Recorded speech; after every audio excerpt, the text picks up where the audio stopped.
Welcome to another edition of Development Update. As you can see by this glorious structure behind me, we are here at the Emery estate. This is probably one of the most talked about issues in town over the last number of years on what's going to happen, what should happen with the future of Emery estate.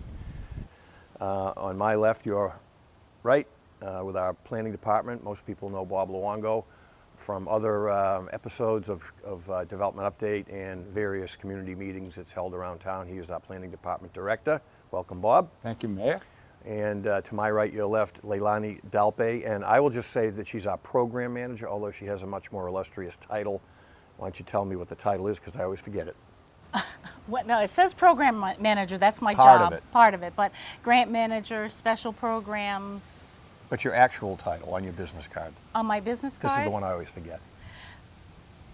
The town's business card says program manager. My other business card says opera singer. All right. So there you go. That's not, I thought you had a longer title No, than it just says program manager. Okay. It does. But Leilani is fairly new. She replaced Christine Howe, who had replaced Nick Bulens, and many people remember Nick because he was deeply involved in this project, in this site, not only in efforts to reuse, but he wrote the original grant that secured the monies to do King Oak Hill Park, which came after the site was acquired. But a little bit about the history. The town took steps in 2011 to secure this property with the cooperation of the Emery family. It was purchased through town funds, through CPA, which Bob will talk about, for the specific use of open space preservation. There was potential development talked about here between 20 and 40 single-family homes that would be built on this beautiful property. And obviously many in the town wanted to see the property preserved. Funds were used, again, for that specific purpose of maintaining the open space. And at the time, there was no plan put forward in 2011 on the future of the house itself. The Emery family has communicated to us through the years that they were in agreement with that goal, and they had no opinion on what would happen to the house, whether it would be saved or not saved. So I want to make that clear because some people have felt that they needed to speak for the Emery family along the way in this discussion, but we had direct talks with them. The cost, which I always forget, was $1.9 million paid through community preservation funds at that time. That's obviously a lengthy process to get that approval, but it was done. There were bonds floated that are paid through CPA funding for the purchase, and I think we're nearing the end of the... We've actually finished Right, paying it we off. just finished paying off those bonds. Mayor Kay in 2011, shortly after the purchase, formed her advisory committee to look at the future of this. Basically, nothing came of that committee. So there was a lot of discussion what should happen then. The mayor at that time put out a recommendation or a plan. Obviously, it was open space centered. They talked about linking some trails up with Legion, which was also in rough shape at that time.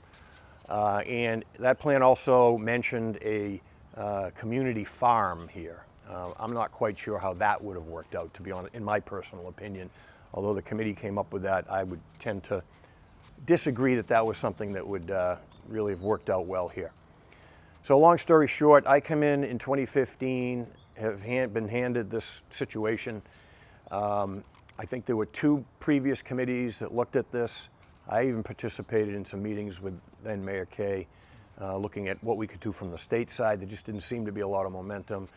I formed an entirely new committee. I brought in some developers, some people from the construction trades, which I think were lacking in the previous committees to a degree.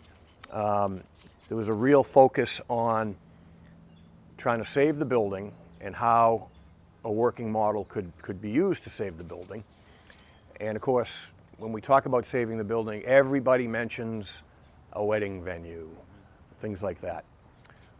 One of the things we really worked hard at was we literally had almost every wedding venue operator. We even had a caterer, wedding venue, wedding function person on our committee. And the problem, in short, with the house is It's just out of code. It needs a lot of work. There's no rooms big enough to actually host any functions of scale where you can get any return. So every operator passed on it except one. There was one who came in after doing a lot of work with a viable plan to utilize this as a function facility. The house would have been preserved at his expense. This would have set as a staging area for brides and photo shoots, but he wanted to build an ancillary building that could host up to 400 people. That's the only way he could get his return. That would have involved making Emery Lane a one-way, redoing an exit down onto Commercial Street, which was estimated just to realign the exit $1 million right there. A huge amount of paving would have necessitated a lot of green space being chewed up, but the real non-starter on that concept was the neighbors were heavily opposed to that, and there was somewhat of a tacit agreement. Bob can give us more detail on that, with the neighbors who accepted the King Oak Hill Park project in making this much more accessible. So some limitations were put on the volume of usage that could happen here. So it was a non-starter for a function facility that big. So it just doesn't work. Everyone out there seems to be an expert on wedding functions now. We have, I got in trouble, I said we have a lot of amateur architects in town, but now we have a lot of amateur wedding function facility operators in town that think it can work. It can't work. So it's been a real tough go. We have sent out RFPs to every organization in existence, from trustees of the reservations, different higher ed facilities to look at it as a retreat center if they would invest in this to preserve the building. And a lot of work's been done by three, not just Leilani, but two of her predecessors on that effort. And we've just exhausted the amount of RFPs we can float out there to the world. It's not happening.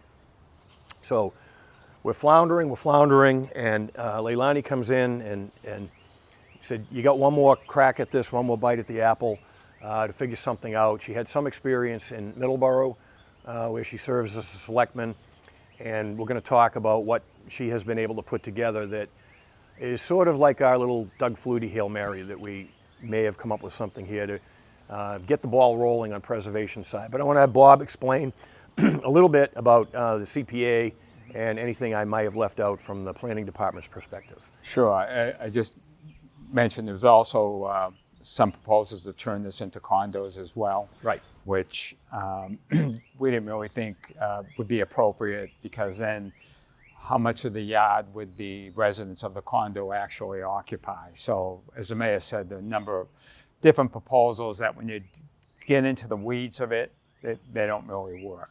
But basically, when the town purchased the property, as the mayor stated, at $1.9 million with community preservation funds. 1.9. 1.9. Yep. Yeah. There were two areas in which you qualified. One for open space, so you can spend community preservation funds for open space acquisition and for historic preservation, as well as for affordable housing. So what the town did at the time, they bought it under the open space part of funding, so to speak, because we did not know if the house could be saved. And so in the case that the house couldn't be saved and it needed to be demolished, by buying it with open space funds, you would not have been required to preserve the house. That doesn't mean now, once Leilani gets into a little bit about what she's been doing, we certainly can use the CPA funds to restore the property. There would have to be a preservation restriction put on the property before we can use this CPA fund. So Leilani will be talking about that. But at least the town, back in the time when we did acquire the property, we had the foresight to keep our options open, and hopefully we end up finding a proper use, a way for this property to be restored, to be functional, to be an asset to the community, and to be sustainable in the point of view that the property will be maintained over the foreseeable future. So that's kind of like all I have to say on it, man. Maybe I'll turn it back to you. Yeah, so Leilani came aboard when? Last July 1st. So Congratulations, she's happy at her anniversary. 1-year anniversary, and this is one of the projects that she's been involved in. She's our primary grant writer. We've had great success in that area with her and her two predecessors, so we've been blessed that way. But this I would kind of describe as your pet project, would you not? I would. Okay. I would, yeah. So it's not her primary responsibility. She has a lot of very, very important responsibilities with the town, but this one she's dove into and seems to be enjoying her work on This this. is kind of like her hobby. It's a little bit of a passion that she's brought to this issue. So with that, I'll let you cover everything you want to cover on that. Thank you. Yep. So I was brought in, first week I was here, I had a tour of the town, driving by this house very quickly, and I couldn't get it out of my head. So I came back, and it's very similar to properties that I've developed in the past. Town-owned properties, we don't know what to do with it. Yes, it has significance. I just want to state from the beginning, the Massachusetts Historical Commission has stated, and we have the documentation, that this house is of historic significance for its architectural style and the residents that owned it. So it is eligible for, they want us to apply for a historic designation from the state. We have not applied yet. That will probably come. Bob Luongo mentioned in order to use CPA funds or move forward for most funding, we need to have an historic preservation on the building itself. So the town has taken steps. We have an architect working on that as we speak. We're expecting, though, that draft of that preservation to be here within about 30 days, sometime by the end of July, and then we will submit it to the state for their approval. Once we have that, we can use all of this funding I'm going to talk about. The first one is the Destination Development Grant, capital grant from the Massachusetts Office of Travel and Tourism. We're at a very good point with an unprecedented influx of money being thrown at us from the federal government because of the pandemic. If anything came out of it, it's the funding that we got out of it, which is great. There's a lot for almost every category in the town, including cultural assets. Okay, so the Massachusetts Office of Travel and Tourism has doubled their grant money this year that they're giving for Destination Development Capital Grants. So we have applied for that. We're expecting to hear from that this week. But they said by June 30th, but it is the state. Could be a little bit later. We don't know. We have also applied to the state, the Housing and Economic Development Department, for a underutilized properties grant, which their main goal is to have properties that are not being used to be converted to a public use. So to that end, for a public use, what are we going to do with this building? We have a lot of really good chances for funding for this that can be matched by CPA funds once our preservation comes through at the end of the summer. So we have a big phase one, about $600,000 of work for the shell of the property. What are we going to do with it? Well, we all know about the Tufts Library, beautiful facility that's been built. The Weymouth Historical Society was in the basement of the former Tufts Library. When they rebuilt it, there just wasn't space to put them, so they are out of a home with all of these massive collections of Weymouth history. They don't have a home, we have a building. The town is talking with them about having them come in and use the first floor, accessible, to display Weymouth's history. So we have a nonprofit that wants to go into this building. We have a building that needs a use. It's going to be for the public. The other thing is the society is going to be able to reinstate their education program. Every third grader in Weymouth is going to be able to go on historic field trips. This place is ideal. King Oak Hill Park, right there. Can you see kids, historic, they come for history, but they get to run around outside. It's a field trip dream here. So that's our plan. We have some other sources. We're looking for different kinds of tours for revenue. We're kind of dipping our toes in the water to see what works. I have done this with other properties in the past, and usually from tours, if you market them correctly, you can have the operating costs of the building. So two goals are being met here. It's a public purpose, displaying Weymouth's history, and it's going to be some kind of a revenue stream so that the town is not on the hook for the maintenance of the property. plus. Which is a Yes, goal yes. that I set forward when we came in. I said whatever model we come up with, it has to be a self-sustaining model. That's one parameter that I set forward, because I didn't want to see the upkeep of a building like this that wasn't a clear defined use to be a drain on other town services. Right. So we're checking those boxes off: the public use, revenue streams, so that it can maintain itself, and then all of the grant money that we're applying for will be taking care of the stages of the repairs. You can see it's pretty sad outside. The first stage will be getting the lead paint off, getting it painted, getting the wood trim repaired outside with the portico as well. This is the boring stuff, I know. The roof replaced and the windows reglazed. So the envelope will be fine. The house is structurally sound. Then we'll move to inside after the phase 1, which would be next year. So that's where we're at this point. One thing that's happened lately, I should say, is you're having a function, or you just had an event here. We did. So there's some questions about that and appropriate uses of the site. There's a persistent constituent that says it's illegal. I know. But why don't you talk about the event that was happening here, how that came to be, and that is actually providing a little revenue in this effort. Yes. So, like I said, this is not my first rodeo. I've done with several other properties in the past, and what I learned was ghosts equal dollars. And what does that mean? Well, that means that's not the primary use for the house. However, for instance, the last property I did in Middleborough, that's what pays $36,000 of expenses, ghost tours. A couple nights a month. They are ever popular. They're very respectful of the property. The first half of them stress the history. A lot of their philosophy is you come for the ghosts, you stay for the history. So it's a means to an end. And it's enjoyable and it's entertaining and people like it. So it's just a little twist on a tour. But we have, like I said, dipped our toes in the water, and they have been incredibly successful, selling out within an hour of when they're posted. So, and we anticipate that to continue. So. Another question I have, Leilani, is you talked a little bit about the envelope of the building and some of the needs. So what has been the process to determine, the structural ability of the house and the needs? What's the process that we've gone through? John McLeod's involvement, maybe you could talk about that. Yep. And long term, what it means in real dollars, just to give people an idea of the real challenge that that we have here. It's not cheap. I mean, historic preservation is not cheap, and the minute we get that historic preservation put on the house, the price goes up.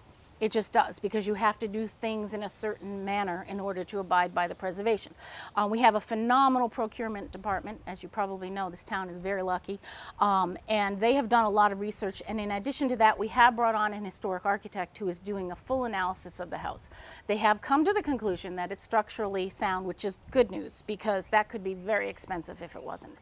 The first phase of this is the biggest one, probably $600,000 out of the gate, just to get the repairs and everything outside brought back to what they need to be, between the lead paint, the roof, the window glazing. The windows are original. You don't want to replace them. They have storm windows on, which is fine, but the panes of glass on the windows are original, so they need to be reglazed.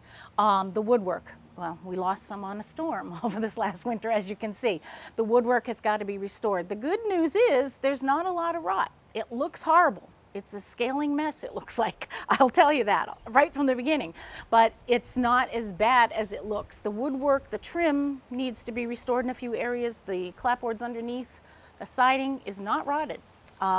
So it's pretty much a matter of just the lead remediation and repainting outside. Talk about the great work that we did after we came in to open this up and create King Hill Park, and how that worked. Sure. I mean, we went through a pretty intense planning process with the neighborhood. So the surrounding neighborhood was very concerned about the use of the land. Obviously, no one wanted to see this developed with up to 40 residential units. But again, there was some concern even in creating a passive open space, and residents were concerned about the traffic coming up King Oak Lane. But we worked with Emery Lane, I'm sorry. We worked with the neighborhood and the architect, the landscape architect, and I think we came to a good compromise on how the space could work. I just want to add that It's a classic case that we run into a lot of times. right, Use my tax dollars to stop a project. right. But then when it's publicly owned, we don't want the public using it. But in the end, the neighbors here were great. Right, we came to consensus. A lot of issues we had to address about screening, how lights from parking might affect Right. their homes, et cetera, et cetera, And et cetera. we spent a lot of money on landscaping where the parking lot is to screen it from the neighborhood.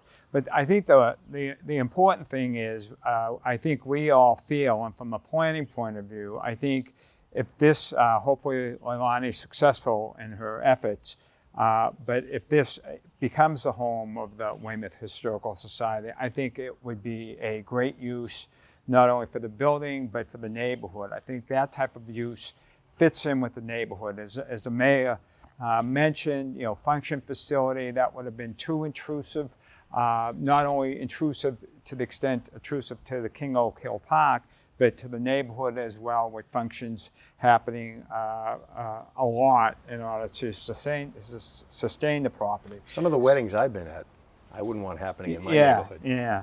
So I think this use would be a perfect marriage, not only for the building and No the pun grounds, intended. right, yeah, but for the neighborhood as well. Leilani touched upon where she is with the grant application process and actually getting that first event going here is generating some revenue. So maybe you could just give us kind of a timeline when you would hope to have the envelope, like you mentioned, up to snuff and the exterior work done. Well, one grant is to be received by July 1st. The other is in September. Our preservation will be done over the summer, so we should be ready to go by September for the work. And procurement has been on top of this. We're ready to go out to bid for it. So we're anticipating by next summer having the first phase done, should all the funding fall into place. And that's perfect time because then we're up and we can apply for the next round of funding for the next stage. So the council will get involved in the process because I guess we're planning on submitting an application this fall to the Community Preservation Committee, which will have to make a recommendation to the mayor. Then the mayor will make the decision whether or not to submit that as a measure to the council, and then the council will have to hold a public hearing before they can approve of the authorization. So they will be involved in the process as far as committing community preservation dollars to the project. Right. At this point, we're in that holding pattern. As soon as these things start to come through, we've done all this work and we're just waiting for them to come through. And then once they do, we have something we can present to the council as an actual plan. And by the time this airs, we'll have known about the results on the first grant. Yeah. So maybe Jeff can put a little scroll. And I have to say, in conclusion here, we have gotten a lot done in the 7.5 years that I've been here between, the new school that will be open this fall, the new library, parks. all of the fields. So we've had a series of dedications for a number of capital projects around town. Chapman School. Chapman School, even the open space work that we've done. But certainly the dedication we had of King Oak Hill Park was one of the more memorable ones. And it was really great having members of the Emery family that came back for that. And I think it would be a nice touch if WETC might be able to throw in Mr. Emery's speech that day, which was great, into this segment. That'd be great.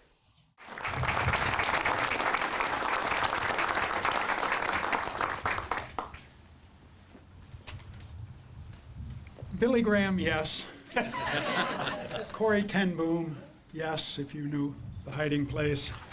Richard Nixon, no. Henry Kissinger, no. But some of the folks in the audience, yes. I want to thank Bob Luongo, who's Director of Planning and Development, and Mayor Robert Hedlund for inviting me to say a few words on behalf of the Emery family. As a family, we were privileged to occupy this site from 1916 until 2011, some 95 years. As Mayor Hedlund pointed out, some of the grandchildren, and at least one of the great-grandchildren, are here to enjoy this dedication. It was purchased from a family known as the Binions, who had occupied the space from sometime in the early 1900s, 1903-05, somewhere in there, to 1916, when my grandfather purchased it just before World War I.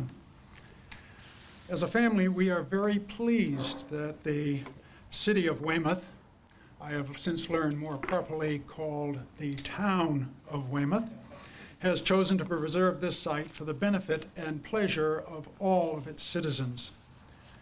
Speaking of the house, I should mention that the Binions built the house in the style of George Washington's Mount Vernon after spending a large number of months, I'm not exactly sure, touring Europe and going all the way around the Mediterranean in about 1902 or 1903, and settled at the end on a replica of sorts of Mount Vernon, George Washington's house. At the time it was built, I have been told it was the only such replica of the house that is north of the Mason-Dixon line. The hill, known for centuries as King Oak Hill by virtue of its magnificent view of Boston and its harbor to the north, which you cannot see that way, or South Weymouth to the south, or the Blue Hills here to the west, or even the Atlantic Ocean to the east, has been around a lot longer even than the town of Weymouth, despite its being here for 383 years. Because of its height and because of its commanding view of the entire harbor, as a lad I was told that in 1768, a Weymouth farmer working the field at the top noticed ships of the British fleet entering the outer harbor, having come to occupy the rebellious city of Boston. That Weymouth farmer mounted his horse, rode it to Braintree, where he alerted the people there, now called Quincy, but Braintree back then. They sent a rider on into the city, and it was because of that that many of the rebels were able to leave the city prior to the arrival of the troops themselves. Almost 2 centuries later, during World War II, that small playhouse just over the rise there was actually used as a bunkhouse for troops who were manning anti-aircraft placement up here on the field behind me in defense primarily of the Quincy shipyard. As a very young lad, I myself recall the occasional blimps that would pass over the Fore River and head for South Weymouth and the very large blimp hangars located there at the naval station. I might add that when I was a lot younger than I am today, the view was a lot more spectacular from this level. It's still really spectacular from the cupola, as the little invitation, if you saw it, will show, which shows the entire Boston harbor. In the 1950s, 60s, and 70s, hundreds of Weymouth and Braintree and Hingham and Quincy teenagers climbed up the steep and narrow staircase to that cupola. As many of you will know, my parents, Marion and Alan Emery Jr., hosted what was known as Bible Club in the living room of this house. In the late 40s, my folks had started a Thursday evening study for some kids, teenagers in their church locally there, to learn just a bit more about the Bible than they could in Sunday school hour. These high school students wanted to study more about the Bible, and they started inviting their friends from churches all over Braintree and even into Weymouth. Within a year or so, our home in Braintree could not take care of them, so my grandparents invited my parents to have that meeting in their home here. Excuse me.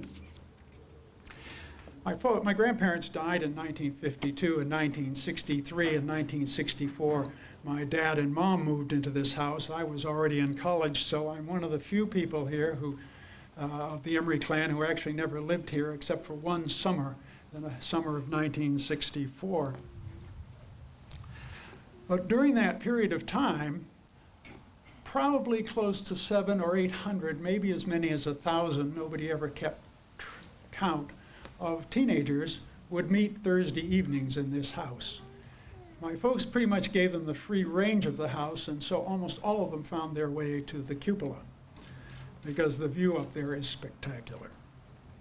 During the longer days of summer, when the club disbanded for much of the summer months, they would come up here on Saturdays sometimes and play baseball on the lawn right out here in front, which is really tough if you happen to be downhill as a fielder, because they've really evened this out a lot more than it used to be. It used to run off the edge.